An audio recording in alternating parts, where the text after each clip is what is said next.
está siendo transmitido por live streaming en Facebook. Entonces, ya hay varias personas conectadas, otras conectadas aquí en el Zoom. Yo creo que podemos comenzar. Habemos alrededor de 15 personas conectados. ¿Te parece? Sí, perfecto. Bueno, entonces, muchas gracias a todos por asistir. Comentarles que de alguna manera hubo un problema tuve un problema en la programación de la reunión en, en Zoom y se ve que le asigné que pidiera un código de entrada. Rápidamente, hace un momento, Olga nos ayudó y envió correos a todos dando la clave de acceso a la reunión. También actualicé el perfil de Facebook. Esperemos que la mayoría pueda ingresar, o si no, acuérdense en que también esto lo vamos a subir al canal de YouTube.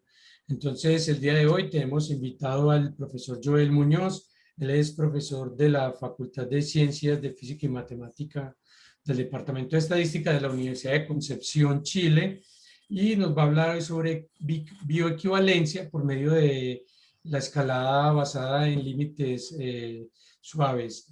Como estábamos hablando hace un momento, él estudió su doctorado en la Universidad de Barcelona, en España, y a mí me parece que esto es un tema muy novedoso, que sería muy interesante. No sé si en Colombia habrán trabajos de bioequivalencia. Además que sí, muchos. Yo la verdad es que no conozco, pero para mí por lo menos este primer tema es nuevo. Entonces, muchas gracias, Joel, por aceptar la invitación y nada, y te escuchamos. Bien, muchas gracias por la invitación. Yo estoy muy agradecido digamos, de la invitación y la oportunidad de mostrar parte de esta investigación que he llevado a cabo durante ya varios años. Entonces, quiero mostrarles un poco, cuando me invitaron, estaba un poco con la incertidumbre de qué mostrar, porque la verdad es que es un tema bien amplio y traté de llevarlo a lo futuro, a lo que no se ha publicado hasta el momento. Entonces, de eso quiero mostrar aquí parte digamos, del trabajo, de la tesis y de las investigaciones futuras que pueden venir. Entonces, voy a partir primero mostrando el título, ¿cierto? Bioequivalencia promedio escalada basado en límites suaves. Vamos a partir con una introducción, unos métodos estadísticos, resultados, discusión y referencias. Voy a partir primero con una introducción para tener más información respecto al tema.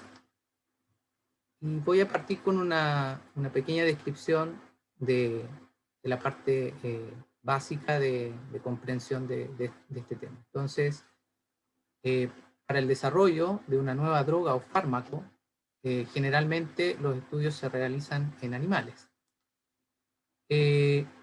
Luego, ¿cierto? Se conoce el concepto de ensayo clínico a toda evaluación experimental de una sustancia o medicamento a través de la administración, a través de los seres humanos, el cual permite demostrar la eficacia y seguridad de la molécula.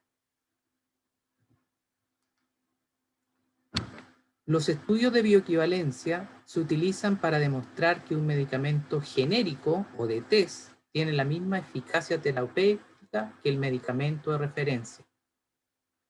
Esto más adelante vamos a definirlo como una T, que va a significar digamos, la notación, y una R respecto a la referencia. Así, estas dos formulaciones pueden ser totalmente intercambiables. Los medicamentos HBD en general se consideran a aquellos cuyo coeficiente de varianza intrasujeto de referencia es mayor o igual a 30. Los HBD significan drogas de alta variabilidad. Entonces, existen test de bioequivalencia bien establecidos, aprobados por las agencias reguladoras de los medicamentos y usados de forma habitual.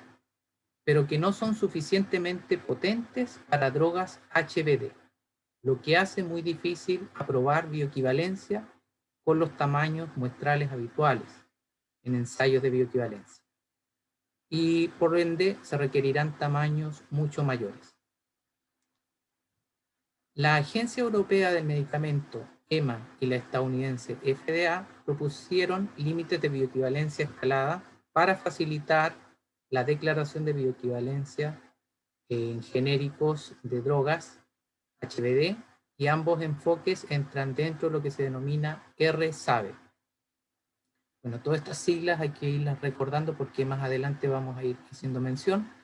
Y por otro lado, vamos a ir aclarando más los conceptos cada vez que va avanzando la presentación. Los test de bioequivalencia asociados a dichos límites escalados, en parte debido a que los límites están basados en funciones poco regulares en algunos puntos, y también al hecho de que se aplica en forma incorrecta el principio de inclusión de intervalos, el enfoque más habitual en los test de bioequivalencia, tienen problemas de control del error de tipo 1. Algunos autores, como Caralis y compañía en el 2011, han propuesto límites más regulares, pero por otra parte se proponen métodos donde el principio de inclusión de intervalos se aplica de forma correcta. Aquí voy a explicar un poco esta parte porque esta es la parte que nos convoca. La propuesta de estos autores de mejorar, digamos, el control del error de tipo 1 mediante funciones de los límites de bioequivalencia que sean poco más regulares, sean suaves, ¿cierto? Entonces, es lo que de alguna manera tiene como trabajo futuro. Al igual que el concepto que habla ahí de aplicar en forma correcta el principio de inclusión de intervalos. Ya vamos a llegar a ese concepto. Entonces, esta parte de la introducción, este punto de la introducción es súper importante porque es lo que, digamos, tiene mucho que ver con el título. Bueno, se proponen principalmente métodos que consideran algunas de las objeciones realizadas en cada criterio definidas más adelante. Concretamente, la EMA propone una mejora, el método OWE-EMA. Para el método de la FDA se consideran dos métodos con los límites de bioequivalencia continuo, con FDA y con FDA2. Y por otra parte también se consideran métodos de límites de bioequivalencia suaves en todos sus puntos, definiendo así los límites OWE-LO y BS-OWE-LO. Entonces, aquí en este punto yo voy a mencionar que nos vamos a enfocar netamente a la Agencia del Medicamento de la EMA, de la europea en este caso, porque es la propuesta del título, pero quería mostrar un poco de los resultados que se han publicado y quiero que también quede claro de que no solamente se ha trabajado con EMA, sino que también con la Agencia Reguladora del Medicamento de la FDA. Entonces, pero yo voy a hacer hincapié en esta presentación solamente al caso de la EMA. Algunos de estos métodos se han aplicado a un conjunto de datos reales y sus propiedades, principalmente el error de tipo 1 y la potencia, se han estudiado mediante estudios de simulación, de diseños crossover, de esta forma. Ese es un diseño parcialmente replicado el primero, TRR, ¿cierto? RTR y RRT. Ahí está lo que les comentaba de test y referencia. Y por otro lado, hay otro diseño que es el diseño replicado, que son recomendados por la Agencia de los Medicamentos. Objetivo: estudiar las propiedades inferenciales de los distintos métodos de escalado para drogas de alta variabilidad, tanto para la FDA como la EMA, con el objetivo de comparar los métodos y establecer mejoras en los métodos establecidos. Reformular mediante límites más regulares matemáticamente los métodos mencionados anteriormente, aportando una definición más gradual de HBD en lugar del criterio sí y no, o no, basado en el umbral del 30%. Se propone un método de ajuste de nivel de significancia en un test de bioequivalencia promedio escalada, RSABE, que se basa en los datos de un diseño crossover, y el objetivo es controlar el error de tipo 1. Métodos estadísticos. Diseño crossover. Un diseño crossover es un tipo de experimento, diseño experimento de medidas repetidas, donde distintos tratamientos son aplicados en periodos de tiempo sucesivos a las unidades experimentales. En el caso de los ensayos clínicos de bioequivalencia, las unidades experimentales son los sujetos, y se considera el factor formulación con 2 niveles, es decir, tratamiento R y T. Estos son asignados en periodos de tiempo sucesivos, generando una secuencia de tratamiento, donde el número de secuencias de tratamiento es prefijado por el investigador y el proceso de aleatorización indica que se asignan aleatoriamente sujetos a la secuencia de tratamiento. El washout es el tiempo entre cada tratamiento de la secuencia del tratamiento y es importante que sea un tiempo adecuado para que el cuerpo se limpie del efecto del tratamiento aplicado en el periodo anterior. El modelo de diseño crossover tiene en cuenta esta situación de limpieza y considera un factor fijo llamado carryover. Este efecto carryover puede generar sesgo en las estimaciones en el caso que dicho efecto existe. Parámetros farmacocinéticos. Los parámetros farmacocinéticos se obtienen mediante las siguientes expresiones de este libro que se menciona, y el primer parámetro farmacocinético es el AUX, que es el área bajo la curva de la concentración versus tiempo, y que de él existen 2 variantes, uno que va de 0 a K y otro que va de 0 a infinito. Por otro lado está la concentración máxima, que representa el máximo de la concentración de estas curvas de concentración versus tiempo, y el Tmax, que es el tiempo requerido en alcanzar la máxima concentración. Estos parámetros farmacocinéticos, aquí debo mencionar que, digamos, su aplicación en las distintas agencias varía. Hay agencias que consideran AUX, Tmax, y otras que consideran Cmax, en el caso de la EMA y la FDA. Entonces, es importante tener claro estas tres variables aleatorias, ¿cierto?, que están presentes. Aquí un esquema gráfico donde podemos observar estos gráficos longitudinales de concentración versus tiempo para la primera secuencia en el segundo periodo, digamos, del modelo que se esté fijando. Y aquí podemos ver, por ejemplo, si sacamos una en particular, una curva de estas, y calculamos el área bajo la curva, y luego calculamos el Tmax y el Cmax, para esa observación en particular, vemos que esto hay que replicarlo para todos los otros sujetos, ¿cierto? Para todos los otros sujetos, y de esa manera construir nuestro AUX, Tmax, Cmax y AUX de 0 a infinito. Entonces, estos son los perfiles de concentración en la sangre o el plasma. ¿Ya? Aquí en particular este gráfico está el tiempo en horas y la concentración en msg por ml, dividido por ml. Entonces, estos gráficos es solo una ilustración, pero de alguna manera demuestra cómo hay que construir estas variables a partir de la base de datos.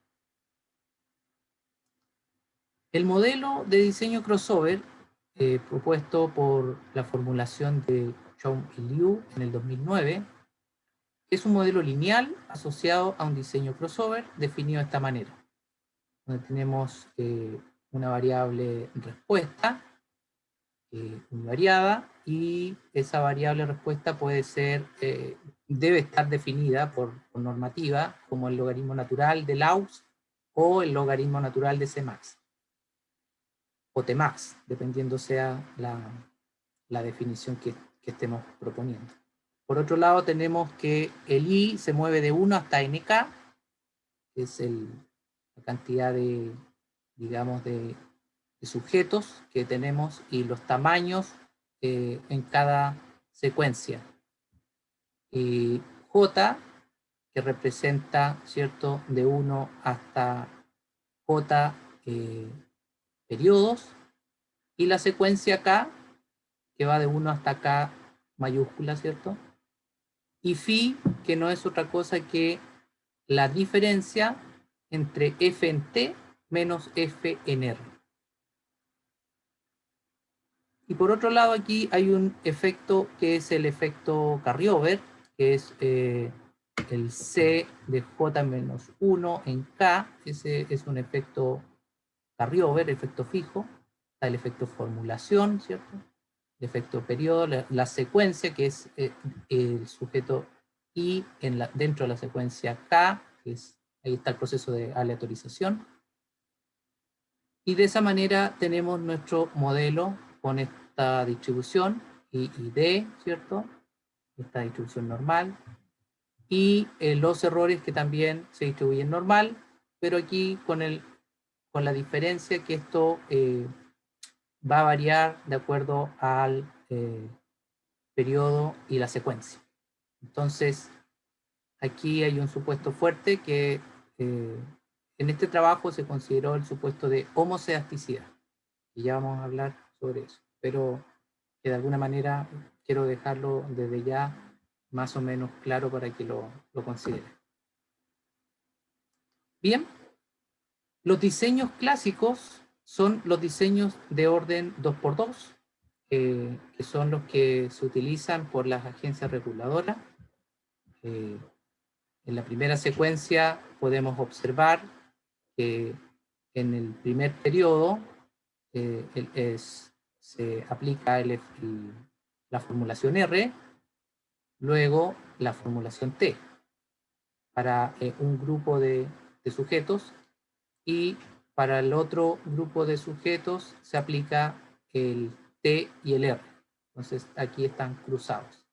De alguna manera ahí está el sentido de cruzados, y eso entonces es el diseño más elemental que se puede definir y que se utiliza generalmente por las agencias de los medicamentos.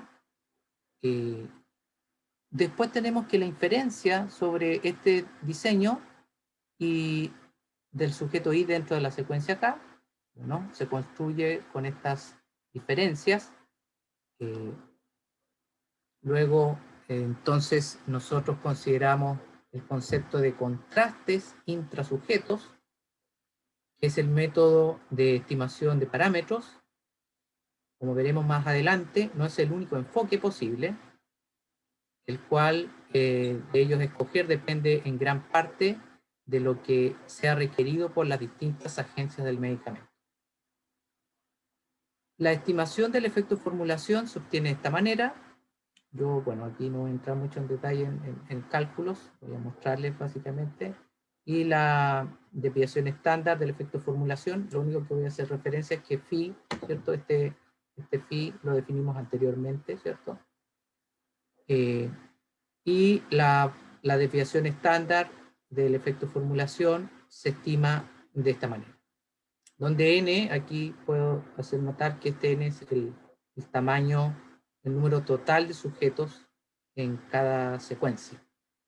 El número total de sujetos en toda la secuencia. Y los n minúsculas son los tamaños por secuencia.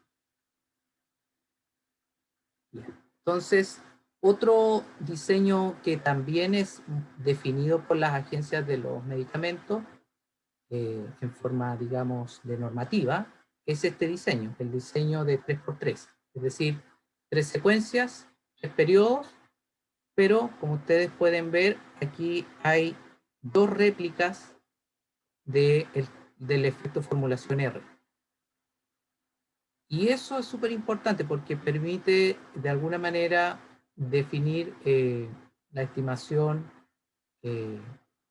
por separado del efecto de la varianza intrasujeto, del efecto formulación de referencia y de test. La estimación del efecto formulación se obtiene de esta manera, mediante el método de los momentos. Y la varianza, bueno, se hacen estos cálculos. Aquí está lo que yo les comentaba, que es el supuesto de homocedasticidad de varianza. Y la varianza intrasujeto de la formulación de referencia se puede obtener de esta forma, mediante un documento de progesterona de la FDA, donde estas diferencias se calculan de esta manera, y cuando K vale 3, se obtiene un diseño parcialmente replicado, y si K vale 2 es un diseño replicado. Otro diseño clásico es el diseño donde podemos observar, es un diseño replicado, tanto para T como para R, lo que permite entonces estimar por separado la varianza intrasujeto de referencia y de test. Los métodos de estimación basados en los contrastes intrasujetos son admisibles desde el punto de vista de la regulación de la FDA, pero la EMA, en un documento de preguntas y respuestas en el 2015, aclaró que la estimación se debe basar en ajuste ANOVA, es decir, la estimación se debe basar en los contrastes en los cuadrados medios, ¿cierto?, obtenidos por una tabla ANOVA de este diseño. De manera que los métodos de estimación que se comentan en esta subsección serían aplicables a la FDA, y en el caso que fuera uno de 2x2 no hay problema, ya que ambos enfoques coinciden para diseños de orden superior, no hay diferencia. Puede haber diferencia. En los diseños de orden superior pueden haber diferencia, en cambio en los de 2x2 no hay diferencia. Bien, eso es importante también dejarlo claro. Y llegamos aquí al principio de inclusión de intervalos. Uno de los métodos más frecuentes utilizados para la evaluación de pruebas de equivalencia, este contraste de hipótesis, se basa en el principio de inclusión de intervalos. Así, para demostrar bioequivalencia se debe contrastar estas hipótesis. Dado el parámetro de interés phi, se procede a calcular la estimación del intervalo de confianza, ya sea exacto o aproximado, y si el intervalo de confianza de 1 menos alfa por 100%, en ese nivel de confianza, está totalmente incluido en los límites de bioequivalencia, entonces uno declara bioequivalencia. El criterio anterior asegura un test de extensiones menor o igual a alfa. ¿Ya? Esto también es importante notar. El intervalo de confianza para phi lo podemos calcular de esta manera,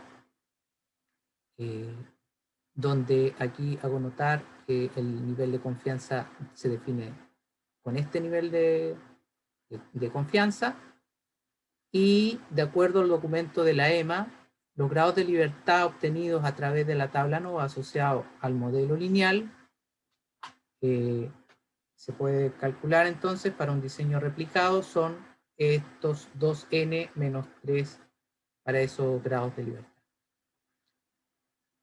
Bien, entonces lo que está queriendo decir esto que va a depender de los diseños que estemos fijando para calcular los distintos grados de libertad y calcular los intervalos. El principio de inclusión de intervalos asociado al intervalo anterior de nivel 1 menos 2 alfa asegura un test de extensiones igual a alfa. Bien. Un procedimiento para demostrar bioequivalencia promedio, AB, se expresa en términos de una prueba de equivalencia para el efecto formulación con estas constantes. Más menos 0.223. En el contraste de hipótesis anterior en 4. Bueno, de acuerdo a Shuriman, en 1987, la prueba TOS permite declarar bioequivalencia basado en esta propuesta, si ambas hipótesis nulas son rechazadas, entonces se declara bioequivalencia. Ese es un procedimiento. Para el caso de bioequivalencia promedio, ¿cierto? Y otro procedimiento equivalente, que es el que estábamos conversando, es aplicar el principio de inclusión de intervalos. Si el intervalo de confianza está totalmente incluido en estos límites, ya no en epsilon 1 ni en epsilon 2, sino que definidos en estos límites que están aquí, entonces rechazamos la hipótesis nula de bioinequivalencia y, ¿cierto?, declaramos bioequivalencia. Bioequivalencia promedio escalada para el método de la EMA, solo para Cmax. Aquí ya estamos fijando, ¿cierto?, algunas restricciones de que para hablar del procedimiento del método de la EMA, tenemos que calcular Cmax y de esta manera entonces construimos estos contrastes de hipótesis, pero ahora ya no un epsilon 1, sino que una función que depende de la varianza entre sujeto y referencia. De esta manera, estos límites se van a escalar. Entonces, de constante pasa a lineal y de lineal a constante.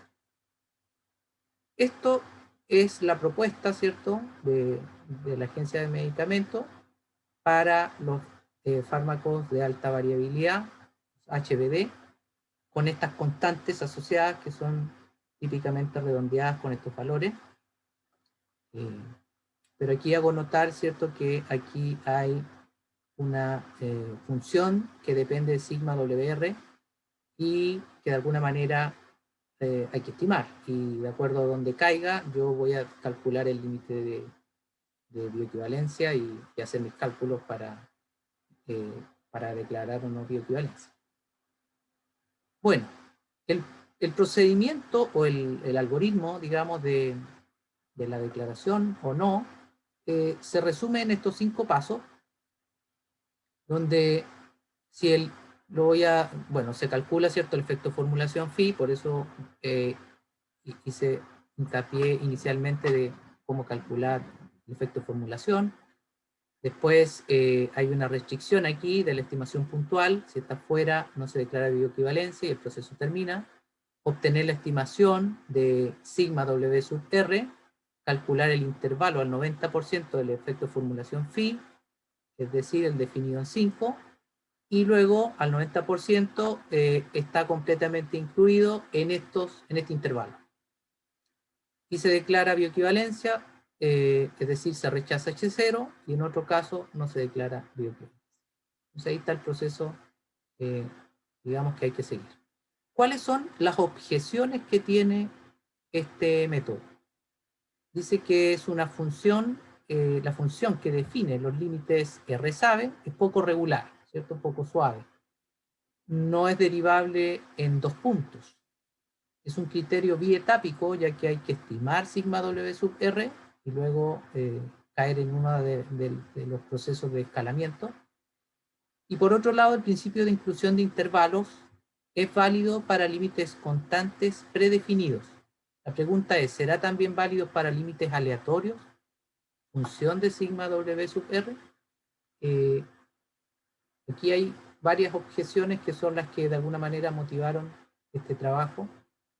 Y bueno, aquí están los límites lineales de la EMA, que como ustedes pueden ver son funciones por tramo. Y aquí está la propuesta de estos autores, Caralis y compañía, en el 2011. Ellos propusieron utilizar una función suave. Esta función suave mimetiza de alguna manera, que es una función que nace de la función sigmoide.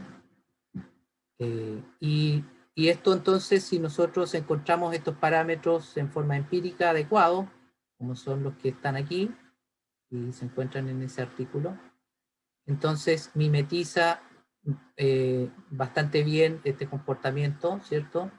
Y son suaves en todos sus puntos. Entonces, derivable en todos los puntos, lo cual, digamos, es la idea de llevarlo a cabo en los procedimientos. Bueno, el método propuesto es Owe-Ema, y de alguna manera yo aquí no voy a entrar mucho en detalle porque, como les digo, no es la idea describir cada paso, sino que más bien contarles en forma general. Pero aquí hay un método que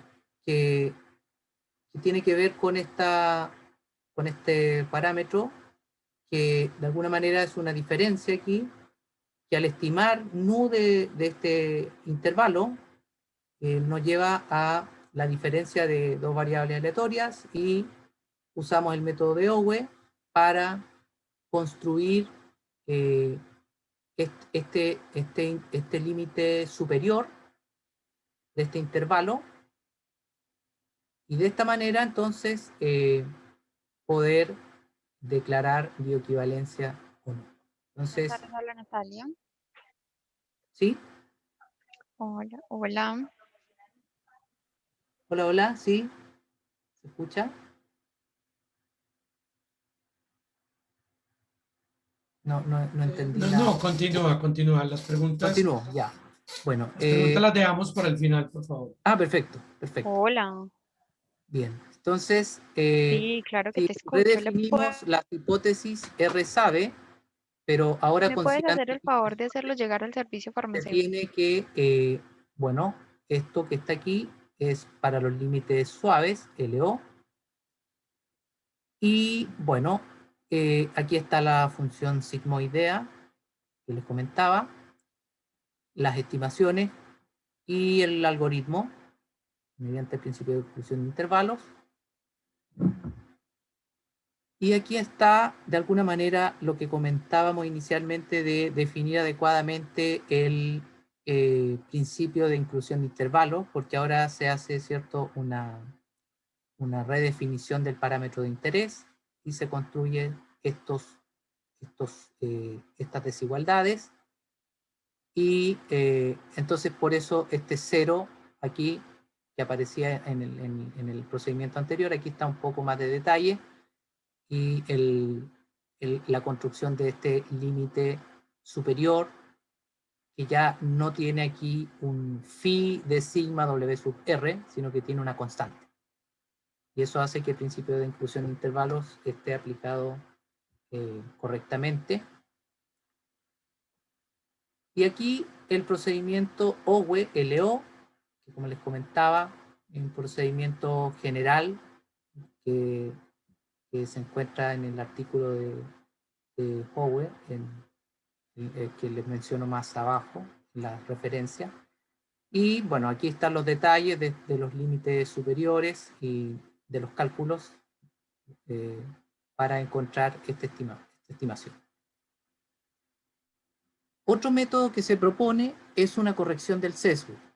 Entonces, para esto se utiliza la descomposición aquí de serie de Taylor, y entonces se construye el sesgo,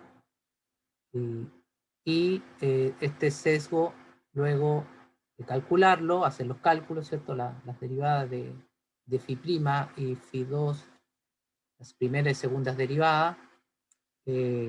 Hay unas propiedades aquí que también se están estudiando, digamos que de alguna manera aquí están las simulaciones, esto es un escenario de simulación, y hay propiedades que se están observando, como por ejemplo que la curva de rojo, ¿cierto? Que son el error de tipo 1, está bastante parecido en su comportamiento a la con azul, que es la segunda derivada de phi de los límites suaves. Bueno, el método entonces, bajo la situación paramétrica normal, ¿cierto?, que estamos considerando, después de hacer unos cálculos, entonces estimamos este sesgo y finalmente se lo restamos al ES, ¿cierto? Del método OWE-LO y construimos el BC-OWE-LO. Entonces, esa corrección del sesgo propone, la idea es que mejore de alguna manera la metodología con todos estos procedimientos.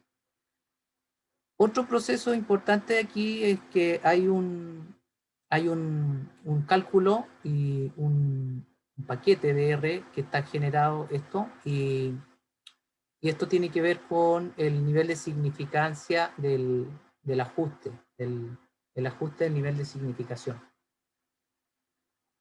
Bueno, aquí depende del efecto formulación, sigma W sub R, sigma W sub T, el diseño crossover, el tamaño en cada secuencia y de alfa.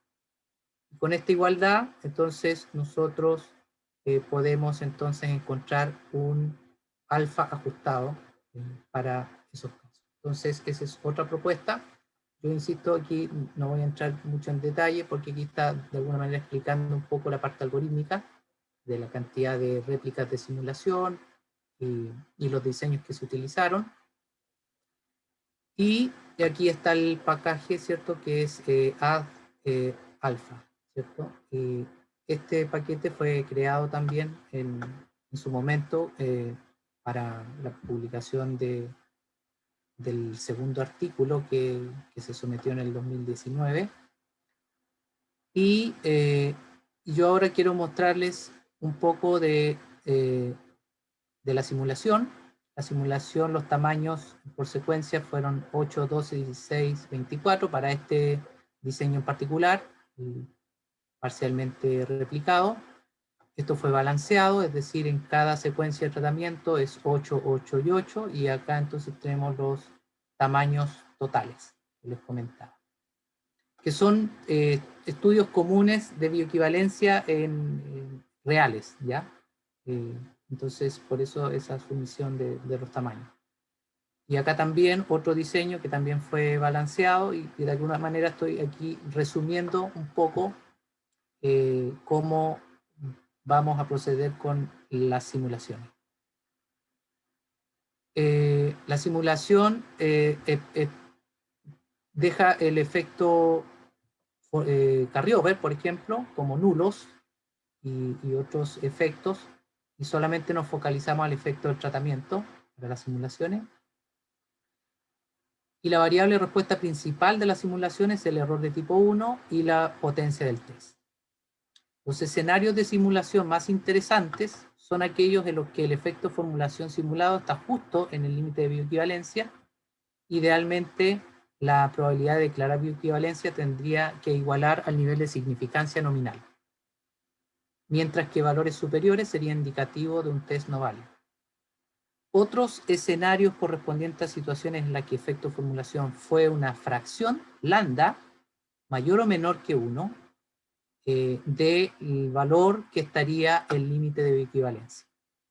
De esta manera, lambda menor que 1, simulamos valores pequeños, y esto tiene una implicancia en el contraste de hipótesis, es decir, H0 falsa, poca diferencia, y en particular se simulan escenarios donde el lambda es 0,8. Y aquí los resultados, aquí hay algunos gráficos que estoy mostrando que son resultados de los artículos, que los que puedan después mirar las referencias pueden darse cuenta que este es un gráfico del primer artículo que se publicó en el año 2016. Entonces, aquí está mostrando el error de tipo 1 con sus diferentes curvas, ¿cierto? Comportamiento. Destaco la azul, ¿cierto? Que tiene que ver con la FDA, ¿cierto? Y acá con la FDA que, como les comenté, en este material no está descrita el proceso digamos, de la teoría, pero acá está el de la EMA, que sí está, digamos, definida. Y bueno, aquí obtenemos para tamaño de muestra 12, 18, 24 y 36. Bueno, la propuesta es que la que ustedes observan como OWEMA, este color que está aquí, se ajusta más al nivel de significancia nominal, por lo tanto es la señal de que es un mejor método respecto a todos los demás. Entonces, esa fue una primera señal. Y no se pueden comparar con respecto, simplemente se comparan respecto a los métodos de las agencias. Por ejemplo, EMA con OWEMA, podemos ver que es mejor OWEMA. Y respecto a la FDA, las continuidades que se propusieron también mejoraban los métodos.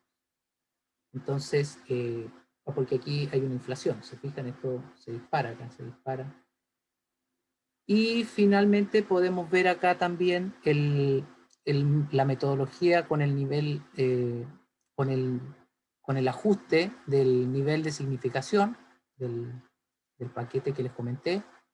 Y aquí podemos entonces también observar los distintos comportamientos, pero ajustados. Y de alguna manera también podemos observar que hay un grado de mejoras, lo que habla de, a lo mejor no se ve tan claro, pero es un resultado conservador aquí.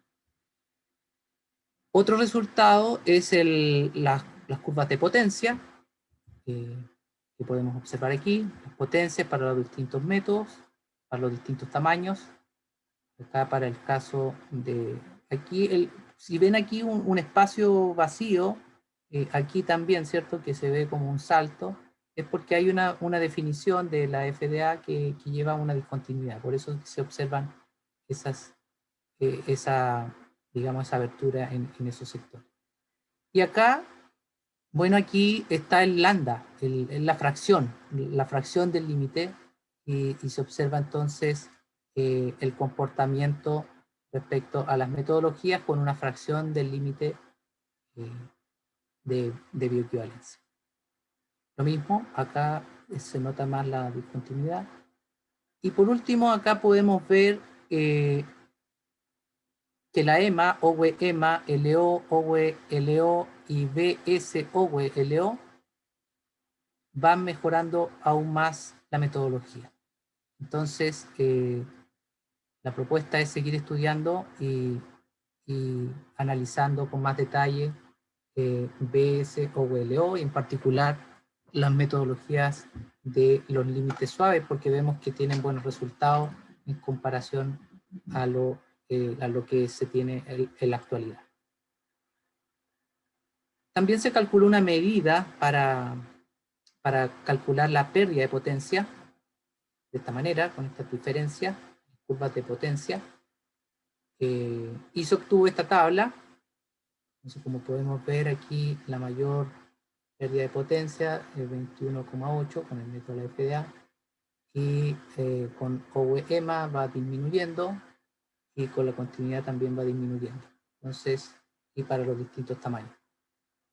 Entonces podemos ver que los métodos están de alguna manera propuestos mejorando los resultados actuales. Y aquí un análisis a datos reales, un conjunto de datos reales de 51 sujetos sanos de un diseño crossover parcialmente replicado, que se encuentra en el artículo 1 de Patterson, compañía, que lo van a ver más adelante, donde ahí está la base de datos y se puede entonces hacer los cálculos para cada método y obtener entonces la declaración o no de bioequivalencia. También para la metodología de la FDA, que aquí en este caso se calcula el logaritmo natural del AUS. Discusiones y conclusiones. Para evaluar la bioequivalencia en fármacos de alta variabilidad, se deben escalar los límites de bioequivalencia en función de la variabilidad. Estos métodos en general sufren del control de error de tipo 1. Hasta cierto punto esto es preocupante, ya que estos valores que varían parecen ser bastante frecuentes en estudios de bioequivalencia reales para HBD. Aquí quiero notar que este artículo tiene una gran información de los distintos fármacos. Se podría decir que esto es un artículo que tiene información del área de la farmacología y como bien se comenta aquí, hay muchos estudios de fármacos de alta variabilidad y por eso la preocupación y digamos el estudiar estas metodologías. Entonces, bueno, en este trabajo se proponen mejoras para RSABE en las regulaciones de la FDA, la EMA, del 2010, ya que estos métodos propuestos en 3 controlan de una forma mejor el error de tipo 1. Como todavía persiste algún grado de error de tipo 1, se propone el enfoque de ajuste de nivel de significancia, que se basa en el hecho de que la verdadera curva de probabilidad del error de tipo 1 de estos métodos cruza el nivel de significancia nominal del 0.05. Se observa que todos los métodos tienen un máximo absoluto precisamente en el umbral de alta variabilidad, es decir, en el coeficiente de varianza de sigma WR del 30%. Pero no sobrepasa los niveles de significancia prefijados que son el 0.05. Ajustar el nivel de significancia puede ser una manera de hacer el enfoque escalado estadísticamente correcto, probado en todos los métodos escalados, incluso en las correcciones sugeridas en el artículo 3. Considerar las objeciones de cada método de RSABE plantea proponer mejoras sobre ellas y obtienen resultados cada vez más precisos, como por ejemplo considerar límites constantes y no aleatorios con el principio de exclusión de intervalo y proponer límites de bioequivalencia continuo y posibilidades de utilizar límites de bioequivalencia regulares. Aplicar los métodos RSABE ajustando el nivel de significancia nominal y posteriormente realizar estudios de la pérdida de potencia, que era lo que les comentaba.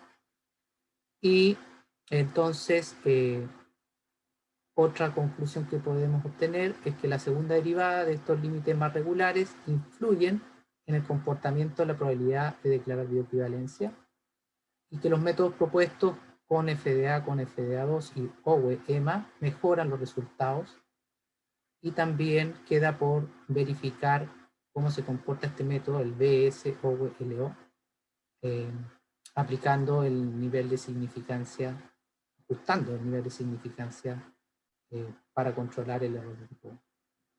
Independiente del método que se esté aplicando, el ajuste del nivel de significancia es una manera adecuada de tener pruebas RSABE estadísticamente correctas con respecto al error de tipo 1. En general, con una penalización aceptable de la potencia. Los resultados no son totalmente correctos para variabilidades dentro de los sujetos de referencia y de test. De T desiguales, es decir, presencia de heterozedasticidad, de varianza intrasujetos. Importante cuestión que sigue abierta y merece estudios posteriores. Bueno, algunas referencias, como les comentaba, el artículo de Patterson, donde plantea de alguna manera la base, la descripción de los fármacos de alta variabilidad. También aquí está el artículo que están estos resultados, estos gráficos que les comenté en el 2016 y en el 2019 donde se propone el nivel de significancia, el ajuste del nivel de significancia y dentro de otros cálculos que se realizan. Hasta el método de Owe, donde está, digamos, el fundamento más teórico de esa construcción. Y bueno, no, aquí este es el artículo de los datos, este es el artículo de los datos, ¿sí? Y este es el artículo que les hablaba de los distintos genéricos o test de fármacos. Bueno, espero que se haya comprendido. Eso es todo por mi parte. Joel, muchísimas gracias, muy interesante, definitivamente un campo muy interesante. De las personas que hay en este momento conectadas o los que nos están viendo por el stream de Facebook, ¿tienen alguna pregunta para Joel? ¿Algún comentario, sugerencia? No sé. El que tenga algún comentario puede abrir su micrófono. Sin embargo, Joel, te pregunto yo inicialmente, entonces, Por ejemplo, la Unión Europea tiene este tipo de políticas implementadas dentro de sus organizaciones gubernamentales encargadas de regular los procesos de fármacos. ¿O conoces tú ejemplos de esto? ¿O qué países? ¿Y qué tan probable, por ejemplo, en Latinoamérica, que es, o por lo menos en la situación en Colombia, es que la seguridad social es semiprivada o, bueno, más o menos, y de alguna manera muchas veces cuando vas a reclamar medicamentos te dan genéricos. Yo no sé qué tan regulado está eso y si podría utilizarse este tipo de herramientas que incluso ya están implementadas computacionalmente en esa toma de decisiones en los países de Latinoamérica. Entonces, ¿qué países sí lo utilizan, ya lo tienen, que tú conozcas y que la posibilidad de migrar esas técnicas a las políticas de países como Latinoamérica? Bueno, yo la verdad es que mayores conocimientos en esa área no manejo, más que nada yo me he dedicado a la parte estadística, al procedimiento, a tomar estas normativas y mejorarlas estadísticamente y proponer nuevas mejoras para el futuro. Y de alguna manera sí sé que hay países que tienen sus propias regulaciones, sus propias agencias del medicamento, pero otros países que nos regimos por la FDA o digamos por la agencia de la FDA y en el caso de la europea hay países que también se rigen por esas normativas, que son como las más universales. Entonces, como le comento, no sé en detalle, pero yo lo que comento es y la propuesta con el profesor Jordi Ocaña, que es con el que yo trabajo todos estos temas, hemos tratado de ir mejorando estas metodologías y ahora estamos justamente con el tema de los límites suaves, que la idea es eh, sacar un artículo respecto a estos temas y, y dar a conocer que con estos límites suaves, para el caso de la EMA, como les comenté, se obtienen mejores metodologías. Y eso está en un proyecto internacional en Barcelona, del cual yo soy miembro del equipo de trabajo y que prontamente yo creo que vamos a estar en ello. De hecho, ya estamos trabajando, ganamos un proyecto hace un tiempo atrás y estamos en eso ahora actualmente. Bueno,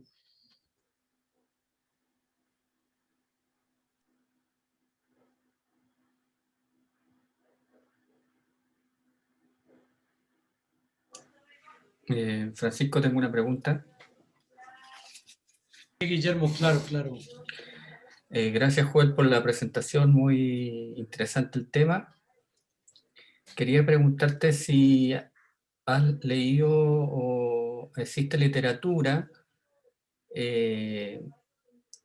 para vacunas, si hay alguna idea similar o simplemente la bioequivalencia, hay estudios en bioequivalencia para fármacos. Muy interesante. Pensando en, ¿cierto?, en la vacuna del COVID, digamos. Claro que hay varios tipos de vacunas, entonces medir la bioequivalencia entre ese tipo Claro. de tipos de vacunas. La verdad es que, aquí, respecto a ese tema en particular, yo desconozco, desconozco el tema, por ejemplo, aquí se habla de una molécula y moléculas pequeñas, pero hay estudios que la verdad son estudios diferentes, que yo no he investigado en eso, pero sí sé que existen, que habla de la biosimilaridad. Y ahí hay otra composición biológica y que a lo mejor puede ser algo más en el futuro respecto a esos temas. Pero la parte estadística yo no, la desconozco en ese sentido, la formulación de las pruebas de hipótesis o de las simulaciones de ese tipo de... Pero puede ser que tu pregunta vaya orientada a esa línea, a la biosimilaridad. Puede ser que por ahí haya información sobre eso. Vale, vale. Pues bueno, si no hay más... Gracias, Joel. Vale, ok. Si no hay más preguntas, entonces vamos a dar por terminada la sesión de hoy. Recuerden que este video queda publicado en el perfil de Facebook de la escuela, en el stream de Zoom con esta reunión y también en el canal de YouTube para que nos sigan en el canal de YouTube de la escuela. Por el chat les envié una lista de asistencia para que la completen y queden entonces inscritos en la base de datos de la Escuela Estadística y puedan recibir pues, toda la información de futuros eventos ahí preparados o que se van a venir dando de manera virtual de momento y esperemos que pronto presencial. Una vez más agradecerle a Joel, cualquier persona que esté interesada en trabajar este tipo de temas, Joel está abierto a recibir sugerencias o colaboraciones o cosas así, le escriben a su correo electrónico. Joel, nada, muchísimas gracias por darnos esta charla tan interesante y espero que volvamos a tenerte participando aquí en el futuro. Gracias a ustedes por la invitación. Muchas gracias. Bueno, entonces, feliz noche para todos y nos vemos en 2 semanas. Que estén muy bien. Adiós.